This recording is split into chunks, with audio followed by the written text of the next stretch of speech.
Chula, thank you so much for clicking on to this video, and if you are new here, well then hi, hello, my name is Kai. This is my little corner of chisme on the internet, also where I just share, different thoughts that I have throughout my little life, Every day I just sit around and smoke my little weed and think my little thoughts, and because I have a YouTube channel, I have a platform to upload them to, so... Something that I've shared before in the past is my experience leaving fundamentalist, Christian belief systems, and also just my experience leaving a high control group and what my life looks like on the outside of that as a regular human being, just like anyone else. One of the last times that I really spoke to my mother, I decided that I would tell her how I felt about her church and the different things that I know on the outside of that experience.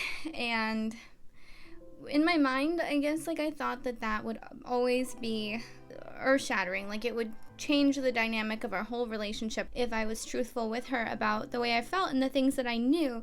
And the way that she responded to me was very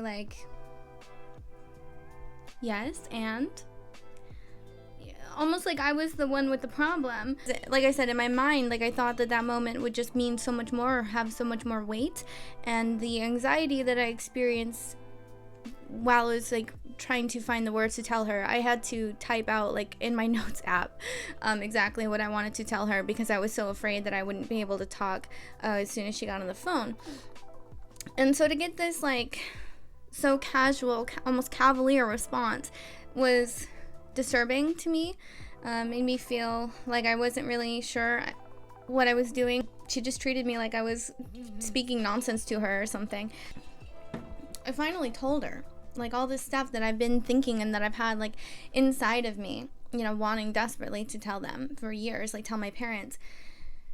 And so to release that felt really good, but did not exactly get me the response that I was thinking I would get, or that I was hoping maybe that I would get. In fact, my mom actually left me with one thing. She told me one last thing before we got off the phone, was that her only hope for me in life is that I'll be happy. But she said that she knows that I will never be happy the way that her and my dad are happy. And I know it's a really weird thing to say that my mother said to me. It comes from this idea that she has in her mind that she's been brought up with all her life, to think that happiness, is defined by this life in the church, or in the organization or whatever. That's what she's been conditioned to believe that happiness is. She doesn't have any grasp or can even begin to fathom that I have experienced so much more deeper levels of happiness than I think she's even aware really exists. I just couldn't get over that she said that to me. So it's been kind of messing with me a little bit, because I was questioning, am I happy? Am I really happy? Am I really happy with my life and the choices that I made? And I think it's part of that experience of leaving something like that behind, whether it's a religion or a friend or an abusive partner or a job that you've had for a long time, to really second guess your decision, especially when it is something really permanent like that. Am I happy? Am I really satisfied with the bed that I have made for myself? And I think that's the really beautiful part of life, especially about the way that I see my life, is that my decisions are my own, and therefore my consequences are my own. And I get to have this almost build your own adventure life, as long as I'm not hurting myself or hurting someone else. By and large, I do pretty much whatever I want with little to no regard of who is going to tell me that I can't do that, or that I'm incapable. Whatever limitations that people want to put onto me, I don't accept, because I've been told my whole life who I can be and what I can do and what I'm allowed to do and how I'm allowed to think. I refuse to be this amalgamation of the choices that other people make for me. And the other part of it too is you can miss your whole life on this endless pursuit of happiness, when happiness is so fleeting and so temporary and so circumstantial that I don't even necessarily want to be happy, because happiness is subject to change. But what I've done is developed a center of like joy in my life, or in my being, that's within me, that no one can take away from me. My circumstances cannot change that joy. My mother, my father certainly can't take that away from me, because it's something that I've manifested inherently of myself, and not something that belongs to me. None of these things that she said to me mean anything unless I say that they mean something, or that they have to mean something to me.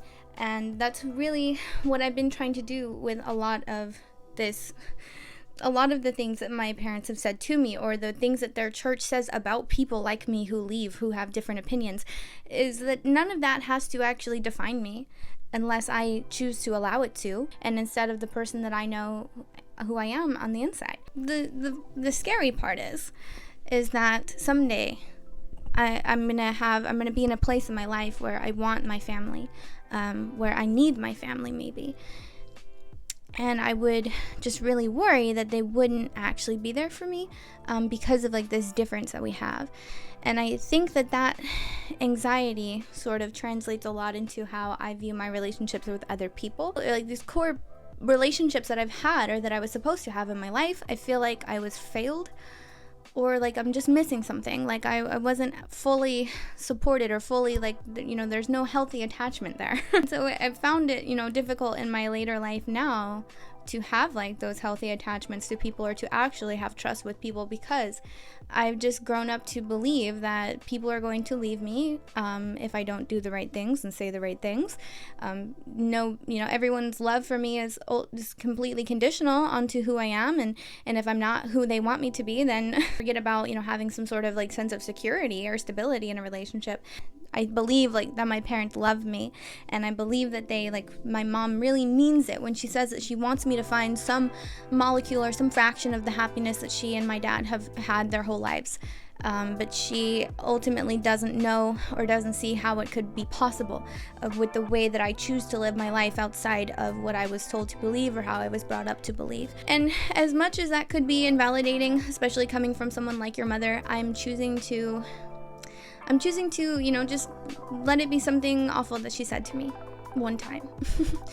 Doesn't have to be something that I carry around with me, just like none of the other things that she said or done, or any of the things that I've been said or have had done to me in my life. Not everyone is my mother, and not everyone is my father, and not everyone is going to leave me the way that I feel like I had been left, and that's not a normal thing to do. And for me to be aware now that I'm living my life under like the same idea that people are always going to abandon me if I don't do, or if I'm not the person that they decide that I should be. Now that I'm aware of that, I can start to compensate for that, or start to overcome that, or just account for it more when I am entering personal relationships, or even in the relationships that I already have. As desperate as I was to break through something, just to hit some nerve with my mom, just to get some feeling, it was almost like I wasn't talking to like a human anymore. Don't know that she really could accept what I was telling her emotionally. So she just didn't. And that's okay, because that's where she is in her process. And I can't make her believe me. I can't make her listen to me. I can't, force someone to unlearn years of their beliefs, or what they've just been so ingrained in, what's been entrenched in them for so long, for their whole lives. I'm not gonna undo that in one conversation, and it's not even my job at the end of the day. Believe it or not, it's not my job to have these realizations for my family, because my parents are their own people who make their own choices, just like I am my own person who makes my own choices. One of my friends the other day told me that if my love was enough for them to change, or for them to want to be in my life, like if they had to choose between this church and me, if I was enough for them, then I would have been enough for them years ago. And I wouldn't even be talking about this. I wouldn't have ever had that conversation with my mother. And that doesn't necessarily feel the greatest, to have that realization. But it's the truth. It's the reality. If that was enough at any point for them, then I would have my family. And I wouldn't have to feel like I needed to save them or needed to wake them up. And that's a choice that everyone makes. It's such a personal thing, and maybe it's just not on their, not for them. And I'll live my whole life being away from them and having this relationship where we're close but really not, and we talk but we really don't. And that's okay. I mean, your family is who you choose to be your family. Your family doesn't have to just be the people that you were born to. I don't have to just accept that because that's what I was given. When I have grown up to be a person who knows that I deserve better. The things that my parents have done and the ways that they have failed me, like, I like to believe that I would never fail my child, or that I would never fail the person that I love in such a way. But they're human, and they're doing what they think that they should do, or what they've been told that they should do. And I can't blame them for that. I can't be upset with them that they're just doing what they've been told to do. You think that to live a life away from your child would be, how could you be happy? I've done a lot of things in my time away from the group or from the organization. I've seen a lot of things. I've experienced a lot of other pain, a lot of other kind of heartache. I've lived a relatively full life. Even I'm 24, but I've lived a lot of life in 24 years. And so who is to say that I'm not happy or that I couldn't be happy when I have all of this evidence to prove, like, I've been happy, I've been successful, I've been celebrated, I've been loved in ways deeper than I feel like my own family has loved me. And I don't have to accept the words that other people put onto me. You know, I don't have to accept other people's perspective when they really don't have any information about who I am. How could you make a judgment about me when you really don't know? When, like, you're just not there. It's difficult because I'm the one who's, like, wanting the distance and wanting the space now. It's putting my joy in jeopardy. I think it's putting the joy that I have in my life in jeopardy to continue to interact with people who don't see me, who don't listen to me, who really, you know, their love for me is so just so contingent. I can be myself but just be far away. I can do my own thing but do it far away. And that's not love. That's not real love. There's a love, I think, that you're supposed to feel in your family where you can be at your lowest place or your most authentic self, and that's where you're supposed to develop that authentic self and build that confidence in who you are. And I think your parents do so much to help you build that strong identity, and I don't feel like I had that. I don't feel like I had that safe support system where I could be in process, or where I could be going through different things, or I could be experimenting with my gender or with my sexuality. Like, no, there's just no safety there. So why would I try to foster a relationship that has never been there? I have, like, this really deep respect for my family, and even though, like, I think that what they believe in is horrible, I would still defend their right to believe it. I would still, like, if someone was persecuting them or someone was, like, judging them for being in that, belief system, like, I would stand up for them because it's my family.